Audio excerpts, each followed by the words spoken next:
We're theme park families. Theme park families. We're theme park families. Won't you join us now? We're theme park families. Thanks for joining us, we aim to please. If roller coasters got you weak in the knees, We're theme park families. if you wanna find the best dessert or Take a potty break with privacy, find a coaster that is tame for little ones, or one to make you scream. we're theme park families. Everybody's ready, babies. Rescuing you all from life's luxuries. We're theme park families. We're theme park families.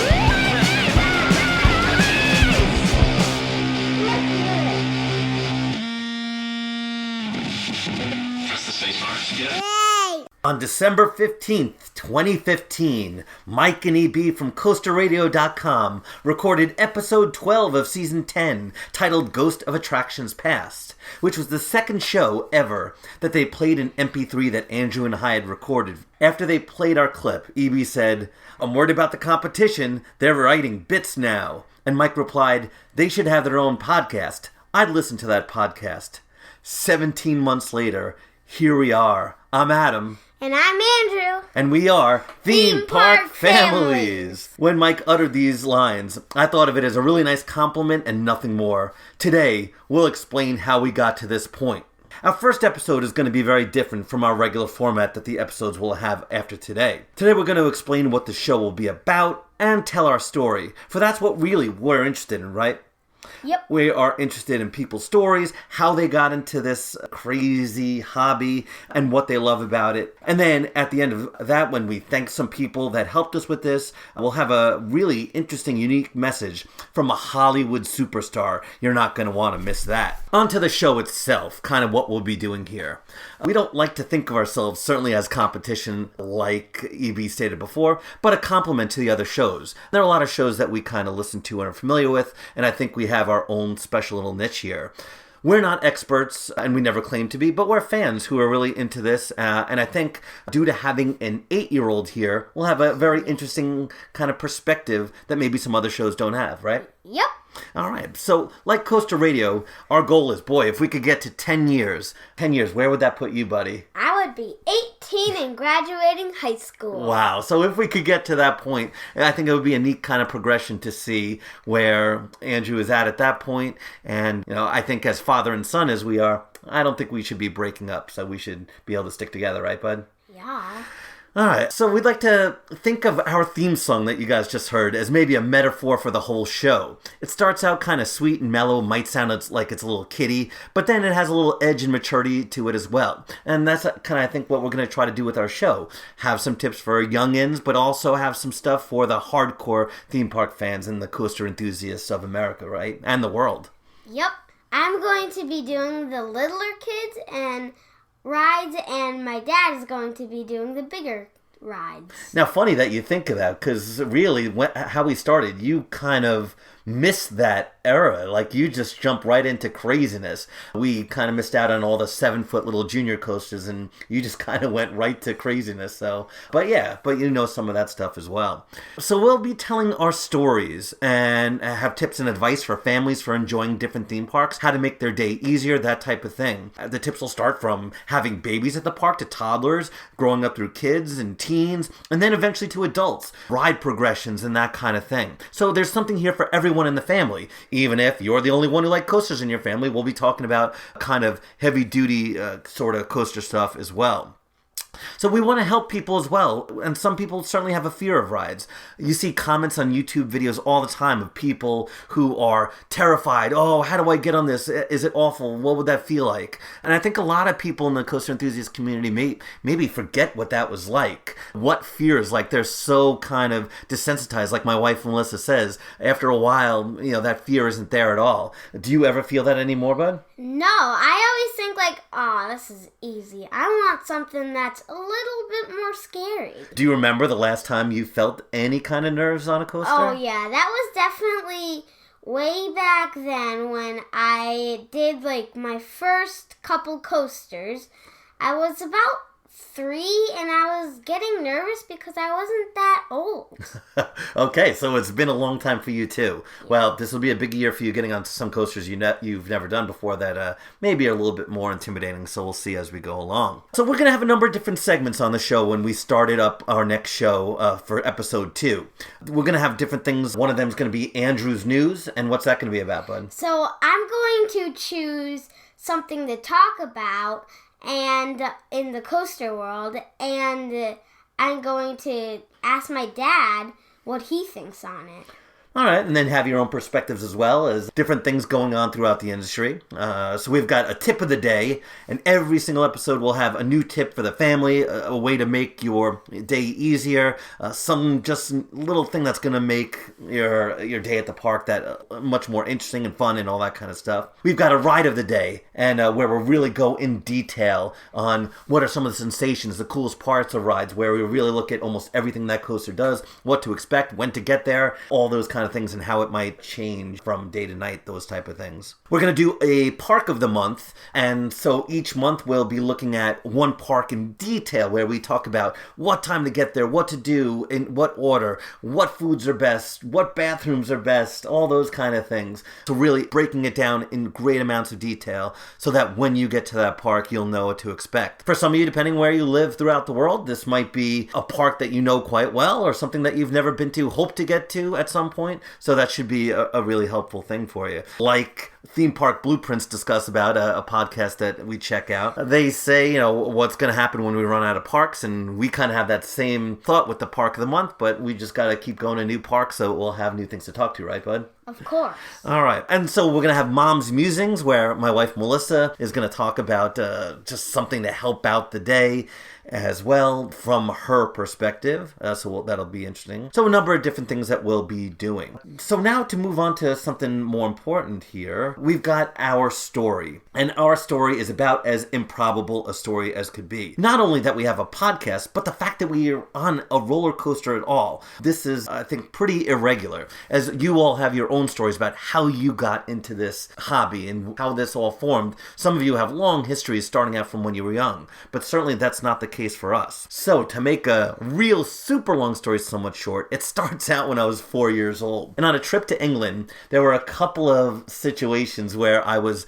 up in tall buildings on the railing of a church looking down many stories below. One situation where I was walking upstairs and looking through the stair because they were like grates and you could see way, way, way to the floor. And I think from that situation, I always had a fear of heights. And I always think it's interesting to hear from people who do like roller coasters but are kind of afraid of heights. It's a unique thing, but we'll get more to that later. And so for many years after that, I hadn't been to any kind of theme parks. On Long Island, there was a place called Adventureland. Went there a few times, but never did any big rides. And then when I was about 8 years old, right around Andrew's age, I went to Great Adventure for the first time, and it was a pretty memorable experience. I didn't really want to do any of the rides. I remember seeing things like the Looping Starship, which was a ride that went 360, and Lightning Loops, which was a shuttle coaster from Arrow, and seeing those rides and thinking, wow, people who do these things are crazy. There's no way in a million years I would do anything like that. But the actual ride that I remember the most, back in this time period, early 1980s, Great Adventure was a very, very different place. I don't know if you heard any of these stories, but it wasn't as safe of a place back then. There were a lot of tragedies that made it sort of a scary place to be. And so back then, Nitro wasn't there, of course, and there was a log flume there. And I remember going onto this log flume with my family, and at the last drop, which was the biggest drop by far, I started to stand up. I wanted to get out of there so badly. I was so nervous about that final drop, but of course you couldn't, and I sat back down and did it, and it was fine. So that was my memory from Great Adventure, along with the safari. Do you remember what the safari used to be like back then? Yeah, so you used to drive your car through, and they stopped that because like the monkeys were jumping on the car, and it was just not good.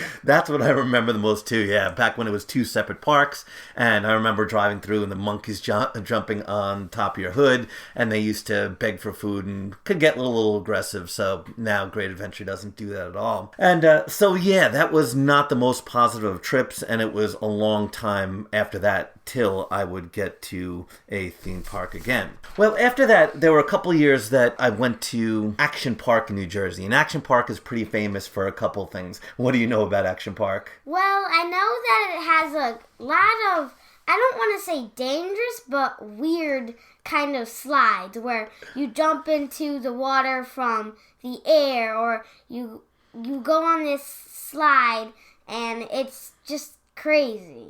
Yeah, and so safety was not their first priority, kind of like Great Adventure back then. Much, much different parks now, both of them. Famous for having, some of you might have seen a video or pictures online, and if you haven't, definitely go check it out, of this black tube that they had, this tube slide. It was a body slide through this enclosed tube that did a full 360 loop. And, you know, just hearing that, it clearly doesn't sound safe. And yeah, that closed down after maybe a year. It wasn't open for long. And Action Park I kind of liked. I never did any of the extreme stuff, but some of the tube rides, the inner tube rides, I found kind of fun. And one of the things I loved that don't really exist anymore were the alpine slides. A lot of you know the mountain coasters that they have now, and they're okay. Some people like them more than others. They didn't have that same thrill and fear element that the alpine slides had. Those were great. And right at the top of the lift hill for it, they would have pictures of people with gigantic burns all over their body from crashing and going way too fast. Sort of like a warning, you know, slow down when the signs say slow down. So Action Park I kind of liked. And I went there a number of times, including after I met my wife. We went a couple times when I worked for a camp, and we had some trips where we went to Action Park, and so we did it together. Well, fast forward till after we're married, and it was the summer of 2002. We went to Dorney Park, and that was kind of right after Talon had opened. Talon, a great ride that Andrew hasn't been able to get on yet, but next summer will be a summer for it. And so we went there for our first anniversary. Melissa took me there as a surprise. That was kind of nice of her. And we immediately went to the water park because that's all I would have ever thought of back then. We never even thought about going to the dry side. We left about 2 hours before the whole park closed, and we were walking out. And so, for those of you who know Dorney, Talon is just outside the water park's entrance. And she said, "Come on, let's go over, let's take a ride." I looked at it and said, there's not in a million years that I would ever do that ride.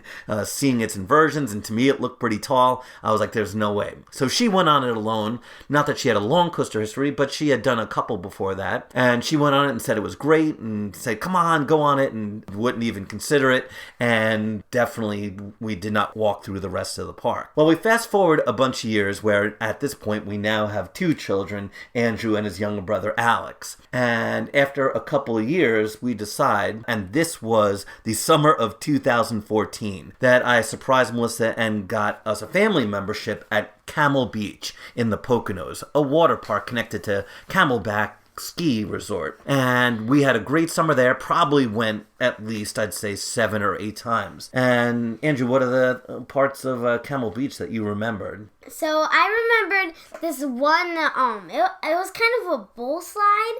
There were two. There was one that was a tube, and there was one that was just a body slide. Mm-hmm. So I wasn't tall enough to do the body slide, so I did the tube with my dad. And I just remember, like, on the first little, I don't know, you call it a drop? Yeah. And it just took my breath away. I couldn't breathe for like a millisecond, but then when we got in the bowl, I was so happy, and I just loved it. Yeah, that kind of feeling in your stomach, right? That drop feeling. And that was called Spin Cycle, yeah, one of those toilet bowl sort of rides. And so that, along with Sandstorm, which is sort of a longer slide that has the funnels that makes you rock back and forth, both of those were a little more extreme there. And from that, at the end of the season, we decided, all right, I think we're ready for a little bit more extreme stuff. That coupled along with Melissa then got pregnant with our third child, Maddie, and we decided we're going to be spending a lot more time in New Jersey probably, so I think we're ready to go to our theme park. Fast forward through that winter, we start watching a lot of POVs to get a feel for kind of what these coasters look like. And boy, nothing looks scary on a POV when you're watching on YouTube, right, bud? Yeah. You think, oh, we've got this, no problem. It looks easy. So all winter long, we're watching POVs from everything. Gets to March now of 2015, so really only a couple years ago. This is now our third season being enthusiasts and fans of theme parks and roller coasters. So that day, do you remember what that day was like, opening day of 2015 in March? It was freezing. Yes. There was a lot of rain. Yep. With a little bit of sleet. Exactly. And so basically what we did is we went to the little coaster. We did that. Very good. Yeah, good memory. So that was the Roadrunner Railway, right? Yeah. Then we went to School Mountain, which was... I can't believe we did that next because it was a lot scarier than Roadrunner Express. Well, what a difference. So the way the park is laid out, for those of you who know Great Adventure, that's kind of heading across the park. The next one... that is of a size that kids can do. So yeah, that was a pretty extreme one. In the dark, in the back row of Skull Mountain is pretty intense, especially that first drop. All right, so then after that... So then after that, we went to Runaway Mine Train, and we did that. And I remember while we were going up the lift hill, I saw El Toro, and I was like, wow, that's really tall. A lot taller than this. It's pretty stunning when you go up that Runaway Mine Train and that lift hill for El Toro is right in front of you. And at that point, we're 3 coasters in. And when you see that, it's just such a dramatic difference that we're on. We're like, okay, yeah, that's probably never going to happen. And so pretty insane. So we got to do a couple of more things after that, and that was pretty much it. And we went a couple more times, but we just weren't really ready yet. We had Alex with us who wasn't at 48 as well. So just kind of doing some of the junior coasters at that point. Then it gets to, so that's March, so we get to like late April. We've been to Great Adventure 4 or 5 times, and now it's just the 2 of us alone for the first time. And we decide, all right, we're gonna do it. We're finally gonna do El Toro. We get in the line, and do you remember how long the line was? Oh, it was really close to the entrance, so it was a long wait, and I was getting a little bit stressed because I had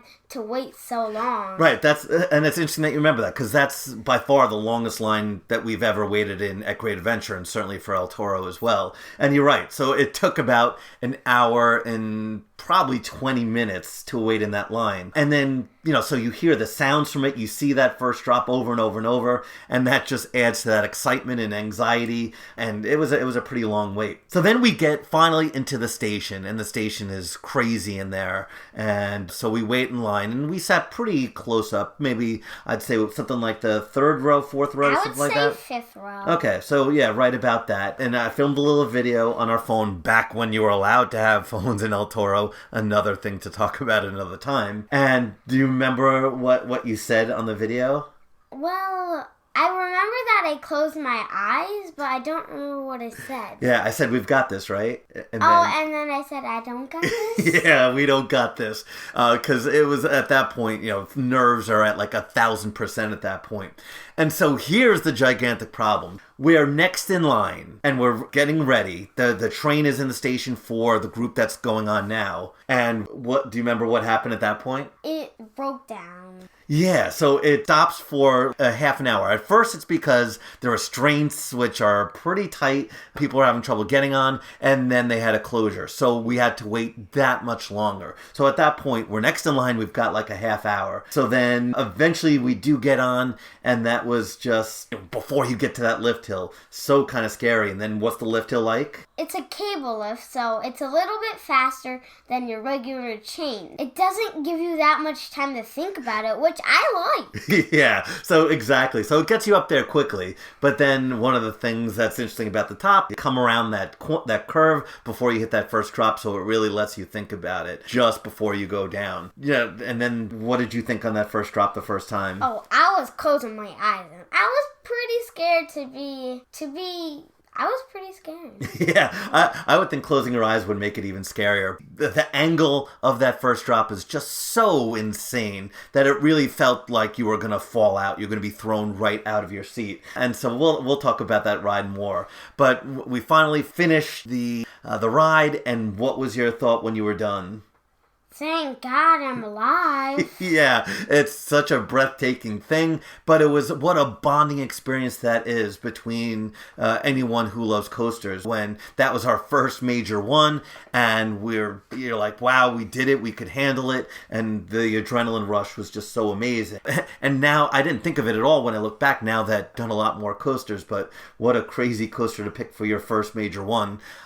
There might be one or two that have been anywhere near as intense compared to that first one. So that's kind of what hooked us, and now that's a couple years later. Now that this is our third full season as being theme park enthusiasts, so that's really kind of what hooked us there. So at this point now, I'll hit 200 roller coasters in the next couple weeks. Andrew is at about 115 and counting. In a lot of ways, he's more of an expert on this stuff than I am. The stats that he knows and the degree angles and speeds and all that, his memory is just insane, so he's got a lot of that info. We've got almost 20 parks in. We're going to add 11 more, which we're going to talk about on the next episode, sort of our plans for the future. So we're going to have a lot more new things to talk about this year. So that explains how we kind of got into this hobby. And now I just want to do a couple of shout outs for people who got us into the podcast. And of course, it starts out with coasterradio.com. When I got into this, and as a family we did, in June of 2015, I knew what podcasts were, but I never listened to one, didn't really know anything about them. So on a whim, I was about to mow my lawn. I was like, I want something to listen to. I don't want to listen to music right now. And so I just Googled theme park podcast. Coaster Radio is the first one to pop up, and I started listening for a couple weeks, and then I got Andrew and Alex to listen to it on car rides and all that kind of stuff. And so Coaster Radio was what really got us into knowing about theme parks. And what was it that you liked about Coaster Radio, bud? Well, I just like they give good news and detail, and they're not so hyped into roller coasters that they're like, oh, well, these are the stats and stuff. They're kind of more calm. Which is great, exactly. And it's bizarre that in a hobby like this, there's so much kind of negativity. And we like the positivity, having fun, having a good time. And I think that's kind of a lead that we're going to follow, too. The number of times that E.B. and Mike have ever been mad on the podcast, I think you could count on one or two fingers, and that's about it. And we are so appreciative of them giving us the platform on the show. The way they've treated us on the meetup has been just terrific, and they've really helped to spur this love of theme parks for us. In the Loop is a podcast that Andrew can't really listen to yet, but in some ways they've helped us out a lot. We were supposed to be a part of the free RT with Lightning Rod. We all know how that turned out. So we were winners sort of that contest, but that didn't wind up happening, as we all know. But we met Clint a number of times. Clint, who's royalty at King's Dominion, who shot a video with Andrew as they both took part in, what was the show that you both had a part in? The video for, remember one of the first lines you recorded for the show? When that Mike and EB asked you to do lines? Do you remember what that was for? No.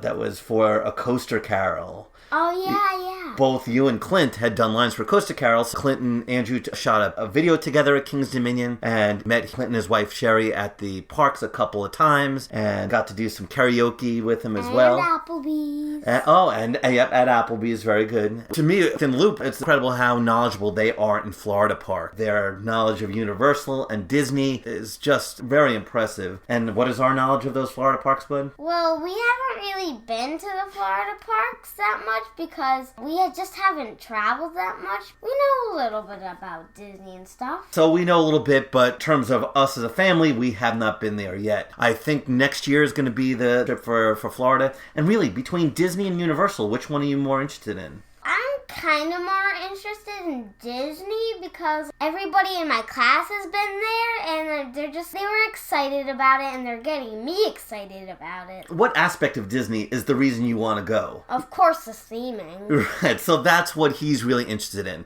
Now, this is going to sound like blasphemy to a lot of people. At a theme park, I wouldn't care if every single coaster was spray painted white and called Coaster A, Coaster B, Coaster C, Coaster D. To me, it doesn't matter. Now, it can add a little bit. Things like Mystery Mine, I'm fine with it. But really, I don't care. Once you're moving and it's going fast, I like the forces and all that. And to me, theming isn't as important. So I think our plan is to try to get to Universal and Disney next year. So they haven't experienced it all. I went once, probably when I was about 5, with my grandmother and sister. And I just remember a couple things. Certainly, Let's see, Pirates of the Caribbean. To me, when I was young, that first drop, I remember that skull laughing, and that first drop was kind of exciting. I remember the Haunted Mansion, and the Ghost Illusions were pretty cool. I remember the Jungle Cruise being corny and funny and silly. And I remember 20,000 Leagues Under the Sea, which was such a cool underwater. I remember the windows of that submarine and how they were shaped. And so that's about it. So I think next year is the year to experience that in some way. Maybe we can sell one of our children to fund that trip, possibly. If you can think of anyone, some nominations. Alex. Alex, okay. But you love Alex, though, right? No. You love Alex, right? No. So what you mean is you love Alex, right? No. Okay, we'll take that as a yes. And so next we move on to what inspired us really to actually do this, though. Loving those two podcasts just wasn't enough, where we needed some extra motivation to realize we could actually do this. And I never thought about the possibility until January 30th. And February 17th. Two important things that happened that changed us and the knowledge that we could actually get this done. And it has to do with buddies of ours. Slater and Goliath with Ride This One that started out on January 30th. And then Civil Gore podcast with Tim and Brian that started the next month in February after that. And once both of those guys did it, we realized, wow, maybe this isn't something that only computer geniuses and people with incredible journalism backgrounds could do. All of them were really helpful with just getting a lot of the background information on what you need, that you don't need tens of thousands of dollars worth of equipment, at least to get started. And it was really helpful to see that other people could do this as well. So they were a big push there. A big thanks to talented guitarists from our area that we live in the Ithaca area of central New York, with Dennis Winge, who helped us to write some of the chords down for our intro song, and he was invaluable help there. And another big shout out to our family friend Tim Updegraff, who helped us record it at his house. He's got a little studio, and that recording session took all day long. The guest singers that we had were pretty good for that day, right? What'd you think of them? Oh, they were good. Did you just say us? No, the guest singers who we hired to do it. Yeah, right. They were great. Yeah. I love their vocals. Yeah, and they weren't too expensive, right? No. Yeah, not too bad. Tim really helped us a lot, including recording some of the jingles, too, that you'll hear in the other episodes. Certainly a big thanks to family and friends who've joined us in the ventures to all these theme parks, because this is what it's about. It's about families and friends and sharing experiences who might help us with the podcast in the future. Join us on our next episode, where we're going to discuss our summer plans, what we're going to be doing for the summer, things that we're excited about, new parks, new coasters. We'll hear from an angry fan at Carowinds who had unpleasant experience there, and we'll get into a lot of our regular segments that we talked about earlier on. We'll see you next time, and oh, that's right, we can't forget our super Hollywood celebrity. Name drop in 3, 2, 1. Greetings and salutations, my friends. This is Saintly Mike Collins. You've probably heard regular Mike Collins on the jolly old coasterradio.com podcast. And yes, I'm sorry to say that you've probably heard that cheeky, nasty, fork-tongued, evil Mike Collins on the Ride This One podcast. Oh, the depravity of it all. But I come before you today as the most family-friendly version of Mike Collins that you will ever hear. I even have a lovely British accent. I'm so squeaky clean. The Queen of England, Her Majesty Elizabeth Windsor, would gladly have me over to the palace for a spot of tea. But I digress.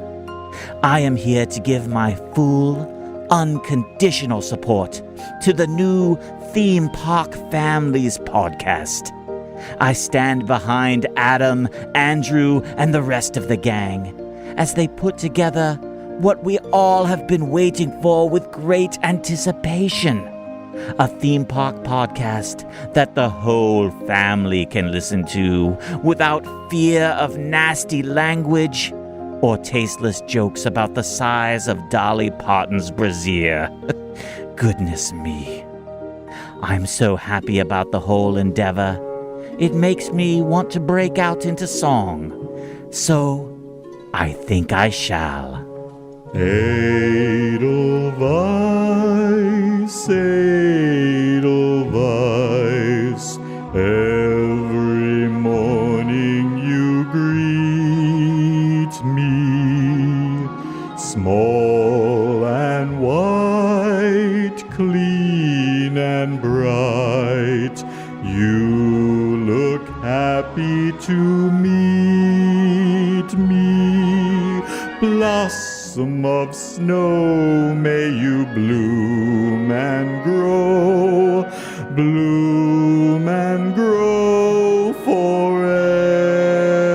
forever. Edelweiss, Edelweiss, bless this podcast forever.